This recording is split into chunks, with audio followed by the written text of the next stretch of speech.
Hello बच्चों, कक्षा 9वीं की समाजी विज्ञान की क्लास में आपका बहुत बहुत स्वागत है बेटा।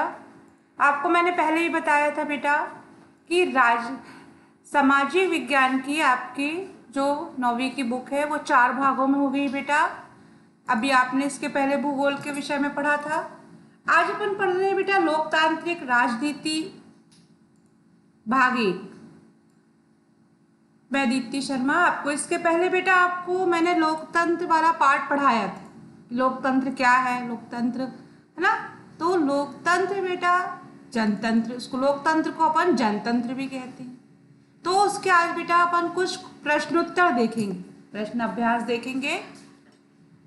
आपको पहला प्रश्न है बेटा इसका, यहाँ चार देशों के बारे में कुछ सूचनाओं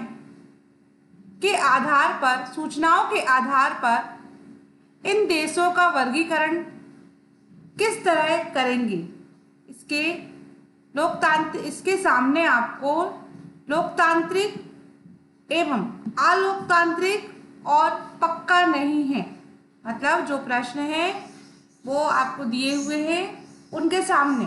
अगर वो लोकतांत्रिक है तो आपको लोकतांत्रिक लिखना है, तो आलोकतांत्रिक है तो आलोकतांत्रिक लिखना है, और पक्का नहीं है तो ये आपको प्रश्न के बारे में बताया गया है।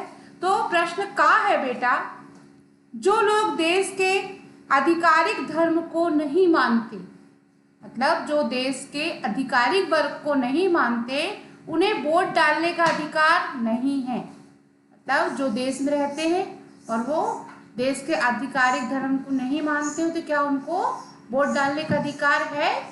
अधिकार नहीं है। तो ये इसका उत्तर है बेटा अलोकतांत्रिक। फिर है बेटा एक पार्टी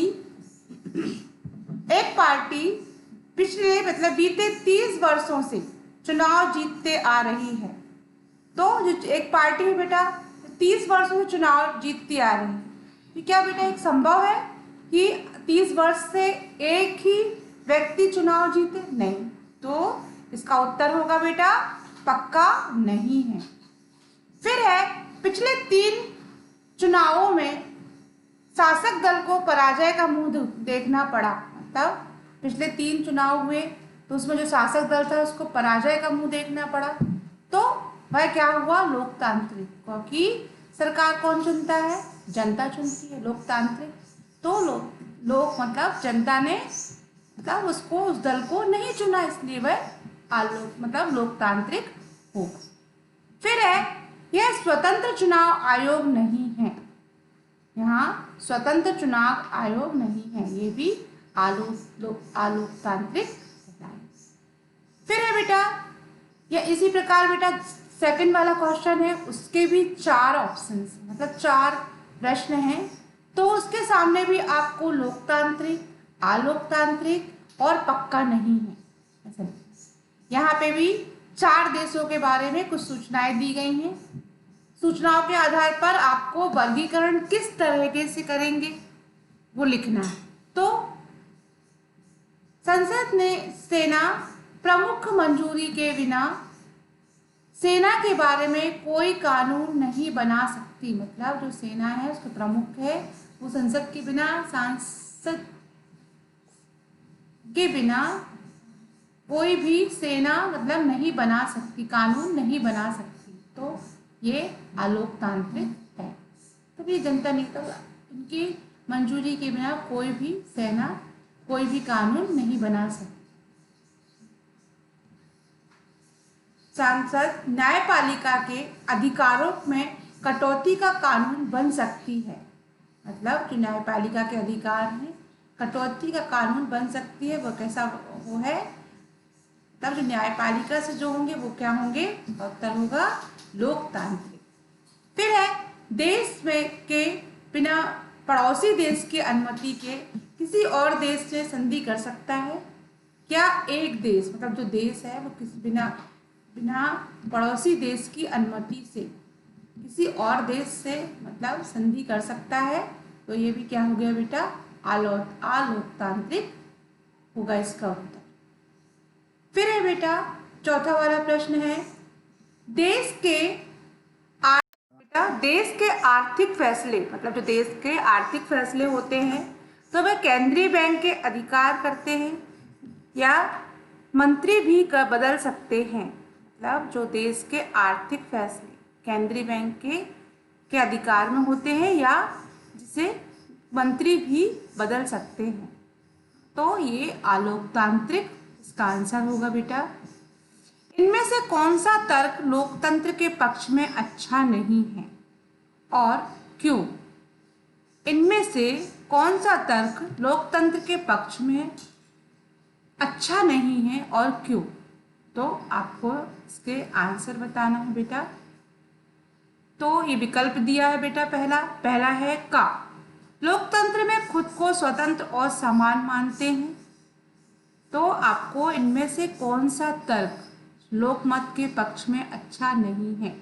तो आपको ये 4 ऑप्शंस दिए हैं बेटा, क, ख, ग और घ। तो लोकतांत्रिक व्यवस्था दूसरों की तुलना में टकराव को ज़्यादा अच्छी तरह से समझ आती है। ग है, लोकतांत्रिक सरकारें लोगों के प्रति ज़्यादा उत्तरदायी होती हैं। लोकतांत्रिक देश दूसरों की तुलना में ज़्यादा समृद्ध होते हैं। तो बेटा इसका सही ऑप्शन है घ। इसका विकल्प सही है घ। लोकतांत्रिक देश दूसरों की तुलना में तुलना से अधिक समृद्ध होते हैं। तब लोकतांत्रिक देश होते हैं जो दूसरों की तुलना में अधिक से अधिक क्या होते हैं? समृद्ध, मतलब विकासशील होते हैं। लोकतंत्र के पक्ष में अच्छा तर्क नहीं है क्योंकि बहुत से ऐसे देश हैं जैसे श्रीलंका हो गया, भारत, जहां लोकतांत्रिक सरकार है लेकिन अधिक समृद्ध नहीं है। जो श्रीलंका और भारत है ये लोकतांत्रिक राज्य है, यहाँ पर सरकारें हैं लेकिन यह देश अधिक समृद्ध नहीं है। जबकि दूसरे देशों में जैसे चीन हो गया, सऊदी अरब हो गया और साम्यवादी सरकार हो गए और राजतंत्र है जिसमें समृद्ध है। किसी भी देश की समृद्धि सरकार की सही नीति पर, मतलब कोई भी देश जब विकास करेगा तो सरकार की कैसी नीतियां होनी, सही नीतियां होनी चाहिए। तो ज़्यादा से ज़्यादा अच्छे से अच्छे सरकार क्या करेगा? विकास करेगा। सरकार के रुख पर ही बल्कि प्राकृतिक, मतलब जो अपनी सरकार है सरकार के रुख पर नहीं है, ये प्राकृतिक संसाधन की उपलब्धता पर निर्भर करता है। मतलब किसी देश का आर्थिक विकास भारत संसाधन पर ही क्या है? निर्भर है। लोकतंत्र समृद्धि की निश्चितता नहीं दे सकता। ये हो गया बेटा आपका तीसरा प्रश्न और इसका विकल्प है घ। और क्यों? मतलब ज्यादा तुलना में समृद्ध होता है देश। इसके बाद है बेटा चौथा प्रश्न है, इन सभी कक्षाओं में कुछ ऐसी लोकतांत्रिक और अलोकतांत्रिक हरकत ने इन चीजों को अलग अलग कर लिखें।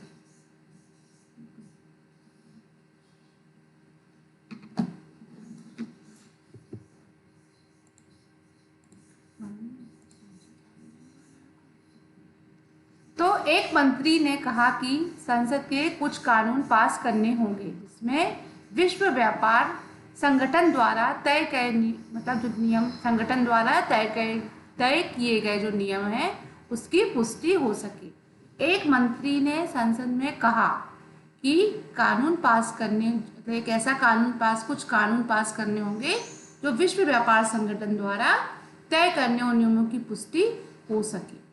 तो एक मंत्री ने संसद में कुछ नियम पास होने के लिए, ये कैसा हो गया बेटा? ये लोकतांत्रिक हो गया, मतलब जनता के द्वारा चुना गया वो मंत्री है, जिसमें विश्व व्यापार संगठन द्वारा तय नियमों की पुष्टि हो सके। ये अलोकतांत्रिक हो गया, मतलब विश्व व्यापार संगठन के लिए जनता, ये फिर होगा ये अलोकतांत्रिक होगा ये। फिर है चुनाव आयोग ने एक चुनाव क्षेत्र के सभी मतदाता केंद्र का दोबारा मतदान का आदेश दिया, जहां बड़े पैमाने पर मतदान में क्या हुई? गड़बड़ी हुई। तो उसके लिए चुनाव आयोग क्या करेगा? तो चुनाव आयोग ने एक चुनाव क्षेत्र के मतदान को दोबारा मतदान करने का आदेश दिया क्योंकि वह लोकतांत्रिक है, मतलब जनता के द्वारा चुना जाता है, मतलब लोकतांत्रिक, मतलब लोगों के, जहां बड़े पैमाने पर मतदान में गड़बड़ी की गई वह कहलाया अलोकतांत्रिक। फिर है संसद में औरत का प्रतिनिधित्व कितना % है? 10%। इसी कारण महिला संगठन के सदन में 1/3 आरक्षण की मांग की। लोकतांत्रिक सदन में औरत का प्रतिनिधित्व कितना परसेंट है? 10% तक ही पहुंचा, क्योंकि वह अलोकतांत्रिक है। फिर है लोकतंत्र में अकाल और भुखमरी। लोकतंत्र में अकाल और भुखमरी की संभावनाएं कम होती हैं, यह तर्क देने का इनमें से कौन सा है? तो इसमें से कौन सा तर्क सही होगा? तो इसमें है विकल्प घ। तर्क के लिए वैध कारण नहीं है। लोकतांत्रिक देश की आकार की कम संभावना है। इस कारण किसी भी धर्म का आचरण करने से रोकने के लिए कुछ नहीं करना पड़ता। फिर है किसी जिले में 40 ऐसे गांव हैं जहां सरकार ने पेयजल उपलब्ध कराने का कोई इंतजाम नहीं किया।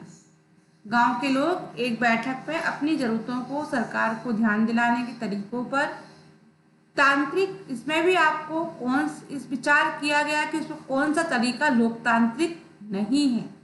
तो पहला है अदालत में पानी को अपने जीवन के अधिकारों का हिस्सा बताते हुए मुकदमा दायर करना, अगले चुनाव का बहिष्कार करके सभी पार्टियों को संदेश देना, सरकारी नीतियों के खिलाफ जनसभाएं करना, सरकारी अधिकारियों को पानी के लिए रिश्वत देना।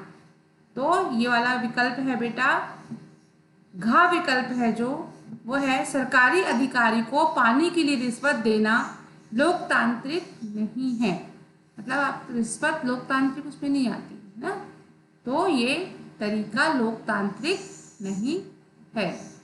बच्चों, ये प्रश्न आपके पाठ्य पुस्तक एनसीईआरटी की जो बुक है राजनीतिक नागरिक शास्त्र की, उसके अंतर्गत है बेटा। अध्याय 1 के प्रश्न उत्तर हैं ये। आप इनको बुक से देखोगे, अच्छे से कॉपी में लिखोगे और याद करोगे।